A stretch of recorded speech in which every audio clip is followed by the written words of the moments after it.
महारोगी सुप्रबुद्धांची धम्मदीक्षा। त्यावेळी राजगृहामध्ये एक अतिशय दरिद्री, दुःखी असा सुप्रबुद्ध नावाचा महारोगी राहत होता। तेव्हा तथागत वेळोवनात एका मोठ्या जनसमुदायाला धम्मोपदेश करीत होते। तेथे भिक्षा वाढली जात असावी असे समजून सुप्रबुद्ध तेथे गेला। परंतु बुद्ध उपदेश करीत असताना त्याने पाहिले, तेव्हा आपणही भगवंताचा उपदेश ऐकावा अशी त्याची इच्छा झाली। त्यावेळी जनसमुदायामध्ये सत्याचे आकलन करण्यास कोण समर्थ आहे असे तथागतांना वाटले। तेव्हा महारोगी सुप्रबुद्ध हाच सत्याचे ग्रहण करू शकेल हे त्यांनी योगबळाने ओळखले।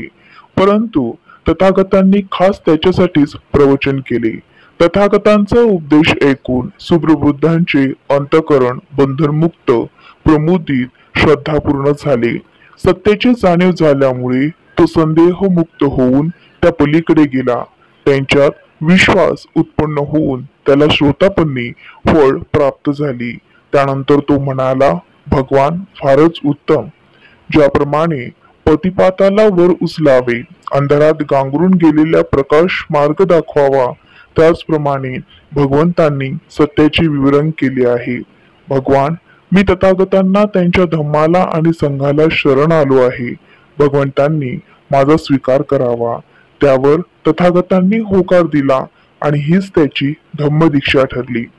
त्यानंतर वंदन करून तो तेथून पुढे निघून गेला। दुर्योगांची गोष्ट अशी की त्याला रस्त्यात एका सांडाने शिंगाने बुचकून खाली पाडून ठार मारले। ही बातमी ऐकून सायंकाळी भिक्खूंनी तथागतांना विचारले की भगवान, सुप्रबुद्ध कुठे उत्पन्न झाला आहे, त्याची स्थिती काय आहे आणि सुप्रबुद्ध इतका हीन, दीन, दुःखी, महारोगी का होता?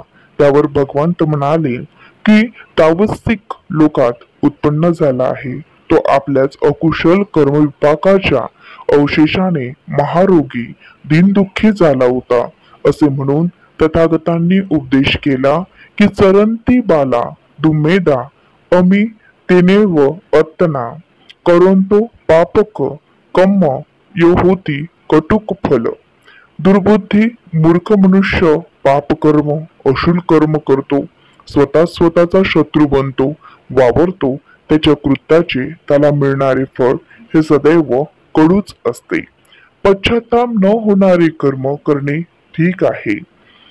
राजगृहामध्ये बिंबिसार राजाचा एक सुमन नावाचा अशा प्रकारे तथागत गौतम बुद्धांनी उपदेश केला की कर्म हे कुशल असले पाहिजे।